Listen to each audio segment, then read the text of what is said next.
This video will provide an overview of MIDI effects in Live, and in particular, the Arpeggiator effect. I've got a track here, which is an operator, and on that track I've got some chords.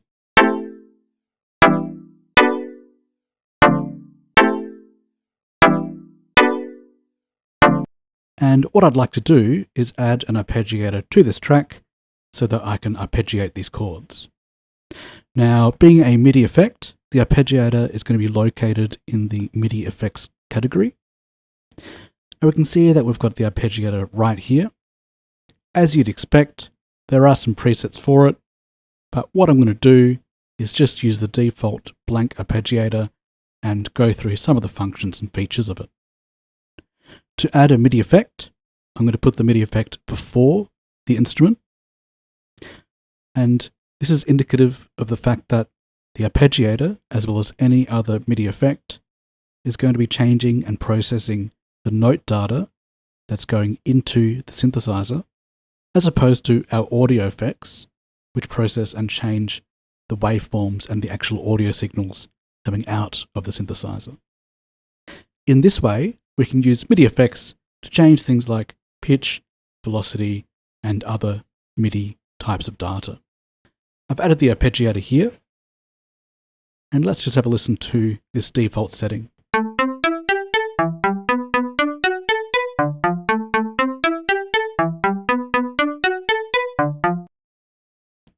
Looking at the arpeggiator, we can change things like the style from being up as the default to down,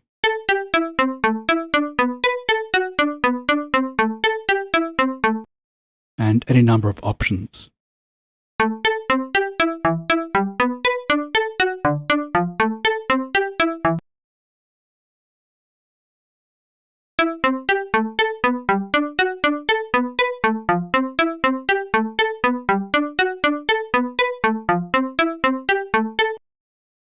We can change the speed of the arpeggiation by changing the rate. And at the moment, the rate is set to a synced setting, which means that it'll follow a subdivision of the master tempo. At the moment, it's set to eighths.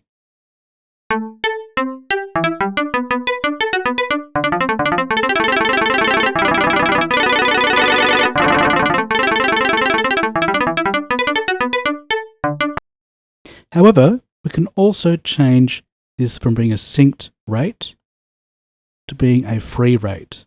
In other words, measured just in time in terms of milliseconds.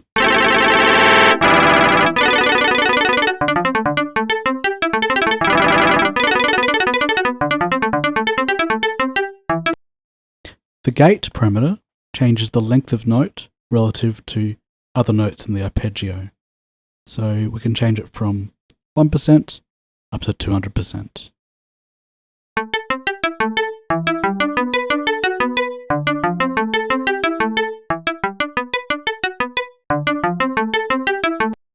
In the middle section, we can change the transposition. So for example, we might want to transpose upwards by one step of an octave.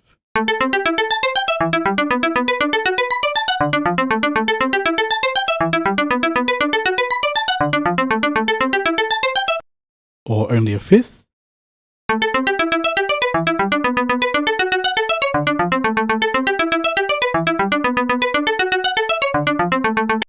And if I make the rate faster, then we should be able to hear more of that transposition.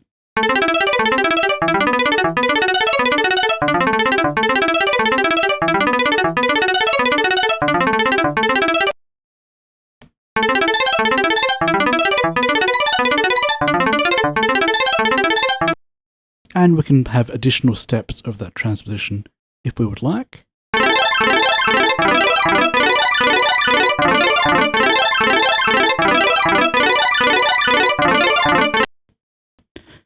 And finally, on the right hand side, we can change the velocity curving of how our arpeggio changes over time. So for example, we can turn the velocity section on, and we can set a decay length and a velocity target. So we set the decay to 500 milliseconds and a target to 1.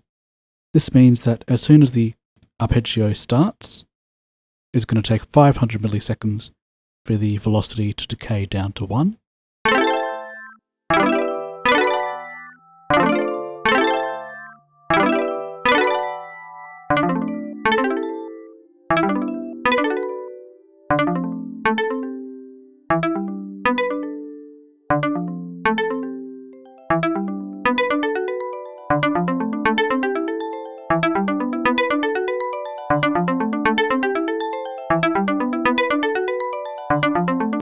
And of course, things become quite interesting when you nest one arpeggiator after another.